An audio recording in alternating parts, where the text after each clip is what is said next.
ایک گاؤں جس کا نام خانپور تھا، وہاں پہ ایک شخص رہا کرتا تھا جس کا نام بابا مرغے والا تھا۔ بابا مرغے والے کے ساتھ اس کی بیگم رہا کرتی تھی۔ بابا مرغے والا اپنی مرغیاں بیچ کر اپنے گھر کا گزارا کیا کرتا تھا۔ اس نے کافی زیادہ مرغیاں اپنے گھر میں پال رکھی تھی اور اس کی بیگم ان مرغیوں کو دیکھ کر روز بہت خوش ہوا کرتی تھی۔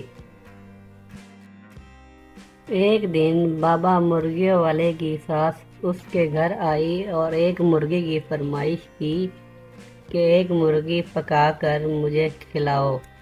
تو بابا مرغے والے نے ایک مرغی ذبح کی اور اس کی بیگم نے وہ مرغی پکائی اور بابا مرغے والے کی ساس کو پیش کر دی۔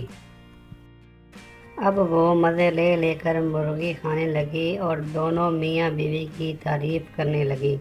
اب روز اس کی ساس اس کے گھر آتی اور ایک مرغی کی فرمائش کرتی کہ ایک مرغی پکا کر مجھے کھلاؤ۔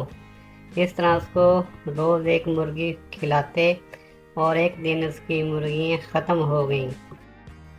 بابا مرغے والے کے پڑوس میں ایک جگنو نامی بندہ رہا کرتا تھا جس نے چڑیاں پالی ہوئی تھیں۔ وہ روز چڑیا کو دانہ ڈالتا اور بہت خوش ہوتا۔ ایک دن بابا مرغے والے کی ساس پھر گھر آ گئی اور اس نے مرغیوں کی فرمائش کی اور بابا مرغے والے کی بیگم نے بتایا کہ ساری مرغیاں ختم ہو گئی ہیں۔ تو اس کی ساس نے کہا کہ بازار سے لے کر آؤ، میں نے تو مرغی کھانی ہے اور میں مرغی کھا کر ہی جاؤں گی۔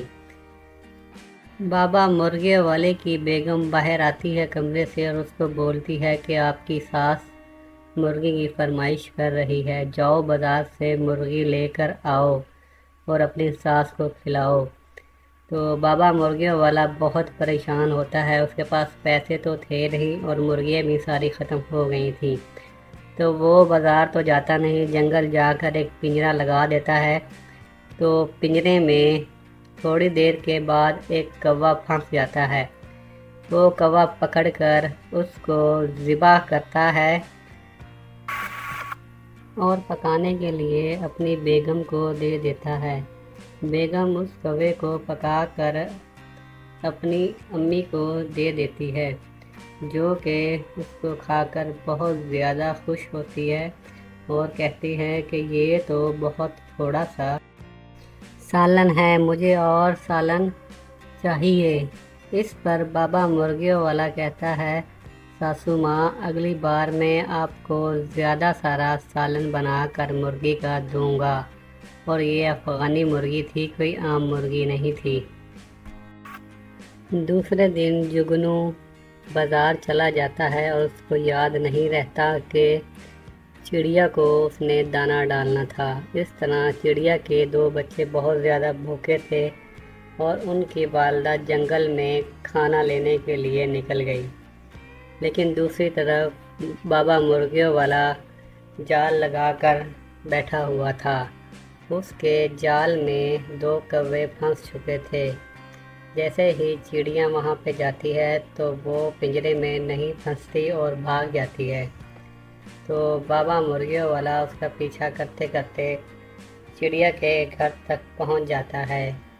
وہ دیکھ کر بہت زیادہ خوش ہوتا ہے کہ چڑیا کے ساتھ اس کے دو بچے بھی وہاں پہ موجود ہوتے ہیں۔ بابا مرغے والا بولتا ہے کہ میں یہ دو کوے گھر چھوڑ کر آتا ہوں، پھر تمہیں پکڑ کر لے جاؤں گا۔ بابا مرغے والا واپس آتا ہے اور دونوں بچوں کو اٹھا کر لے جاتا ہے۔ بابا مرغے والا بہت خوش ہوتا ہے اور دونوں کوے اور چڑیا کے دونوں بچے وہ پنجرے میں بند کر دیتا ہے، اور اس خیال سے بہت خوش ہوتا ہے کہ اس کی ساس آئے گی تو وہ دو کوے بنا کر اس کو کھلائے گا اور اس کی ساس بہت زیادہ خوش ہو جائے گی۔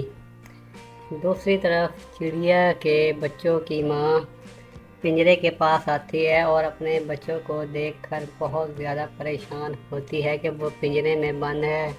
وہ بہت زیادہ کوشش کرتی ہے پنجرے کو کھولنے کی، بٹ پنجرا اس سے نہیں کھل پاتا۔